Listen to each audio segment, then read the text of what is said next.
Hi, I'm Emily Epp, Public Information Officer with the Cariboo Regional District. I'm Darren Wilkinson. I'm the Senior Wildfire Officer at the Cariboo Fire Centre. And we're here to give you an update for today, August the 8th. To start off, yesterday, August the 7th, the Cariboo Regional District issued 2 evacuation alerts. One for the Shag Creek area, which affected 17 properties, and an expanded evacuation alert for the Tatelkuz area. And today, August the 7th at 1 p.m., we turned the Shag Creek evacuation alert into an order and actually expanded the evacuation order, which now impacts 93 properties. And that is mainly due to concerns that the Shag Creek wildfire could limit the access routes in the area. Yeah, so the Shag Creek fire is located in an area that doesn't have a lot of access into it, and the access that it does have is very rough. It's mostly made up of wagon trails. So the main reason, and do you know how many crews or the estimated size? Yeah, sorry, it's estimated at this time at about 900 hectares.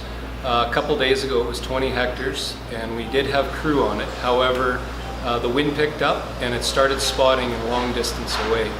The fire at that time was solely accessible by helicopter only, and we couldn't put enough resources on it to hold it at that time.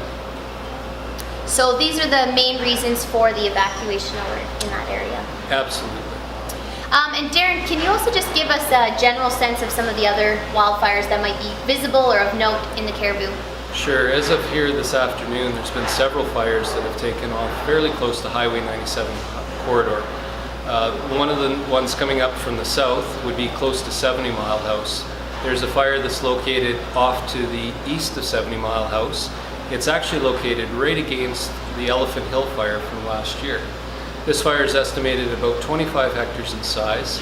It's showing a column that can be seen easily from Highway 97. However, it's burning into last year's fire. We expect no issue with containment here today. We feel that we'll be successful and have containment on it. As we move up to the north, there is a fire approximately 30 kilometers to the west of Kearsley, thank you, of Kearsley, and it's across the Fraser River from Kearsley, 30 kilometers away, as I say. It is highly visible as well. It's about the same. It's about 25 hectares in size.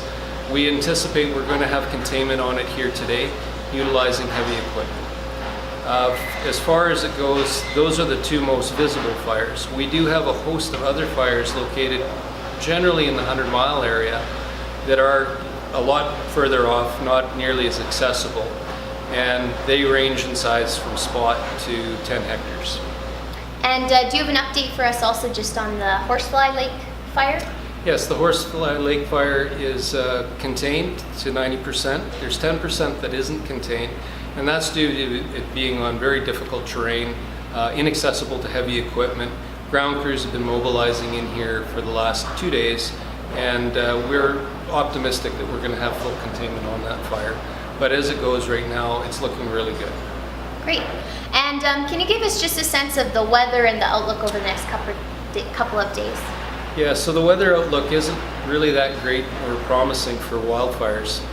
It's going to continue to be hot and dry, and we are anticipating here on Friday that we're going to have a lot of wind. We're expecting the winds to come out of the west and push any of the wildfires that we don't have containment on eastward. That should last probably somewhere in the neighborhood of about 6 to 12 hours in duration.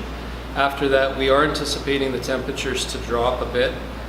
We are hopeful that the forecast is correct, and we're going to see some precipitation on the east side of the Cariboo, so generally east of Highway 97. Unfortunately, it's not looking very hopeful for out west. We don't anticipate to see much or any precipitation in the Chilcotin area at all. All right, well, thanks for that update. Stay tuned for more updates as we go forward. And as always, the best source for wildfire updates is bcwildfire.ca.